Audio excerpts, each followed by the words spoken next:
Yeah. He should sync up the swarm host, but meh.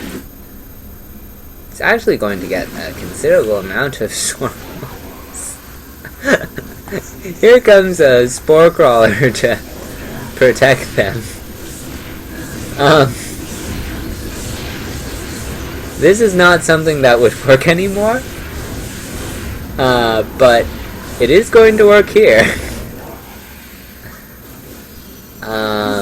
At least for a while.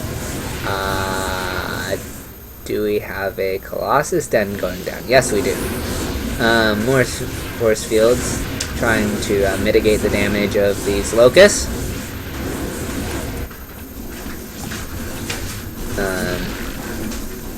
There were zealots warped in at a pylon, any of the pylons on this side of the map, and trying to go for some counter-aggression. I like this decision. Nidus had to be started here in order to defend this. He's not going to get it, but he takes the focus off of here, which he really needs to keep doing.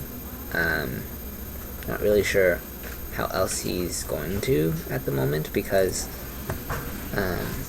the Nidus grants him a lot of mobility that Zerg normally wouldn't have at this phase of the game.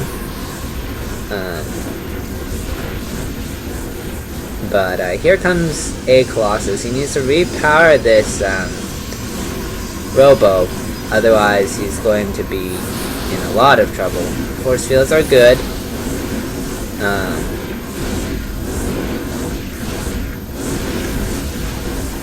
Army is on hold, or was on hold position, which was interesting, I think. I like that.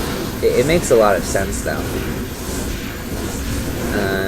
He is running out of cannons. So either he needs to build more cannons or get Colossi faster.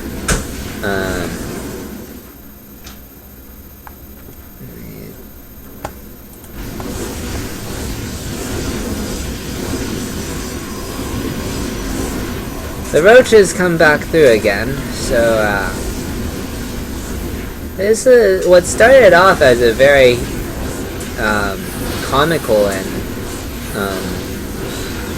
favorable opening for parting has sort of devolved into this very tight situation.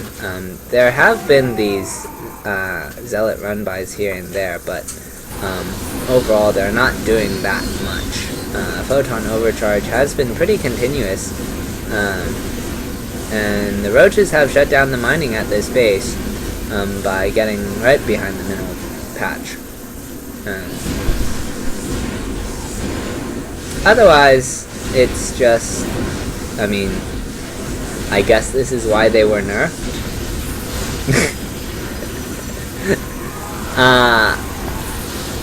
I'm kind of wondering if a similar strategy might be used with lurkers in Legacy of the Void. We will have to see, though.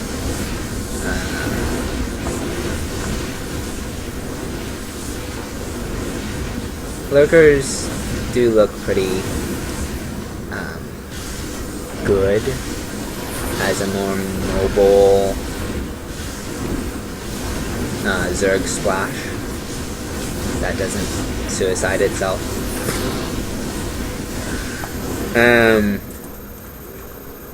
Here come more roaches. Still no third for a Zerg, so technically, because, well, no, he killed this Nexus. Never mind. I was going to say that because they were on even bases, but they're not uneven bases. Okay, he's gonna lose that Colossus for careless walking, or on account of careless walking, rather.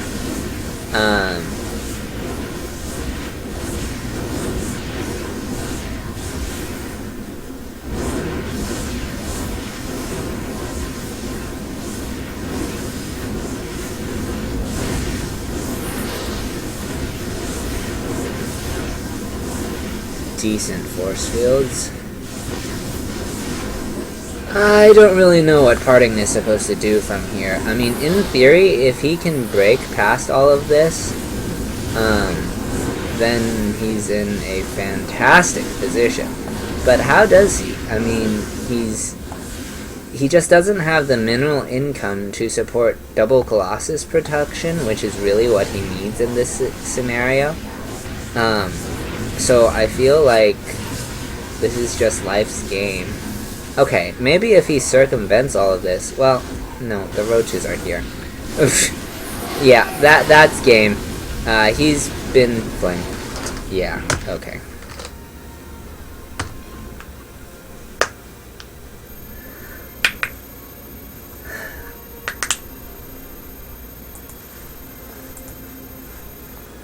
I always want to click watch with others when I'm doing this, even if I'm solo casting.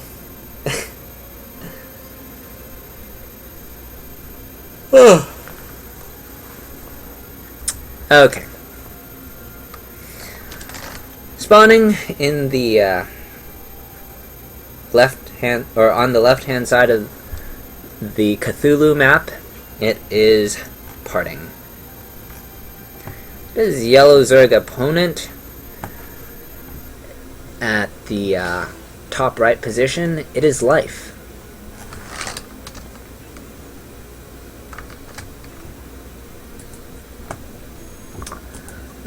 This is the Cthulhu map because octopus destruction, you know. Or is it? I mean, it has 7 limbs, so I assume the 8th one is tucked behind the head, but on another world, why is there an octopus? So, it must be Cthulhu. No other explanation.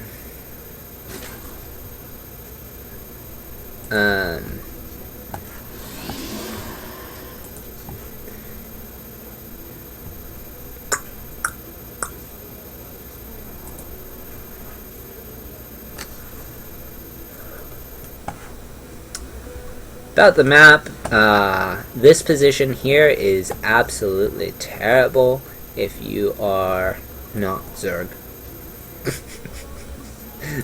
And the reason why is Muta. That being said, these positions aren't too bad overall.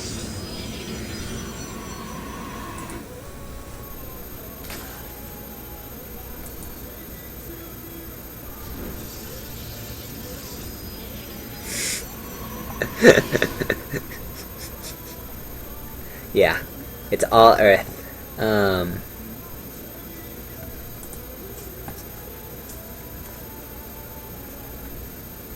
Let's see here. What do we have? It's gonna be a... Well, here's the Nexus and... What is this? Gateway? So, no, cannon nonsense like the last game.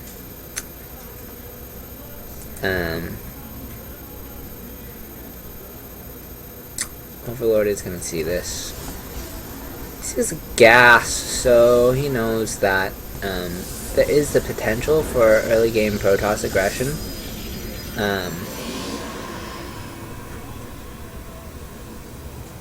And with that, the Overlord is going to leave to scout at another time.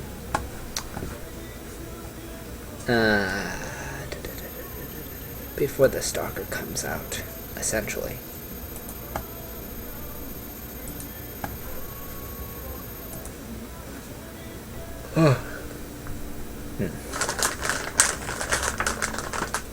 Pretty tired.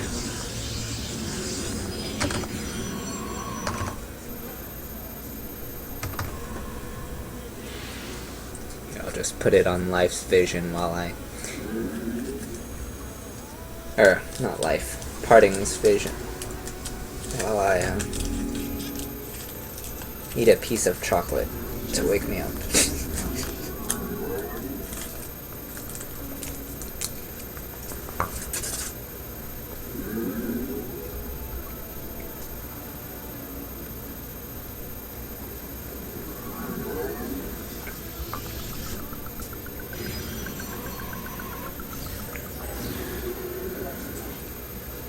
Probe is gonna,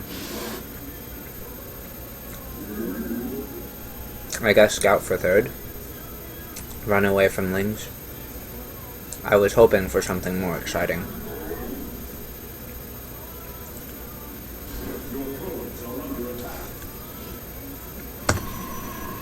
There is no third up yet. And it's not unreasonable for there to be a third. Actually, given the lack of drone production, this is a aggressive push. This is 9 roach rush. Is that what we're seeing out of life? With a ton of Lings. There's no Baneling Nest, is there? No. Okay, so here comes the attack. He does have a photon overcharge that he should use. He has a couple sentries. Lings are in his base. Photon overcharge is activated. Probes have been pulled to deal with the Lings that were in his base. And he is re-walling behind all of this.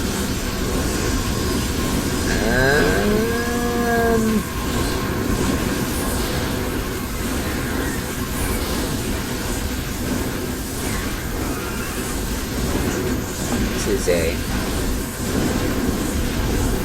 Roaches break in now. So his wall is rendered inert. He still can force field the ramp, which he does. He really does need to do that, otherwise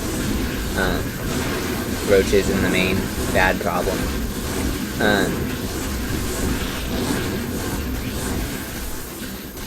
Photon overcharge has expired. There is an immortal out now, so these roaches are not going to be very useful. He is going to lose a lot of probes trying to defend this, though, in that that means because he still needs something to tank for the immortal against the Lings. Force field is off-center, so he does have to expend a second one. Photon overcharge is not ready yet, and I'm not even sure if he might use the photon overcharge once it's done, but he may not, depending on the situation. I mean, it's already pretty low on health.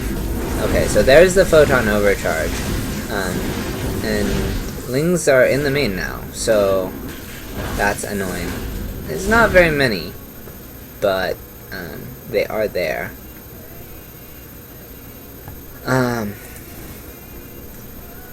They have been cleaned up now, and the aggression will stop, at least for the moment. Maybe until the photon overcharge expires. Well, he doesn't have any roaches, so...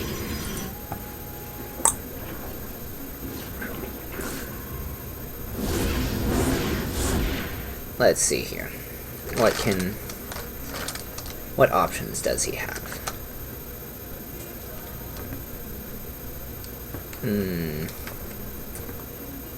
It's pretty even resources. But I'd say that, and worker count is also very even.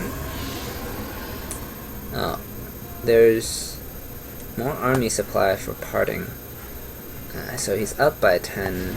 Does he have a cyber? He still has his cyber. So, that all being said, while Lair is not yet complete, there is no third for... Yeah, okay. Life is thinking about defending the likely Protoss attack whenever it comes. This creep is nice. Like, he kind of needs that because he's put himself in a dicey position. And with 2 immortals, parting is gonna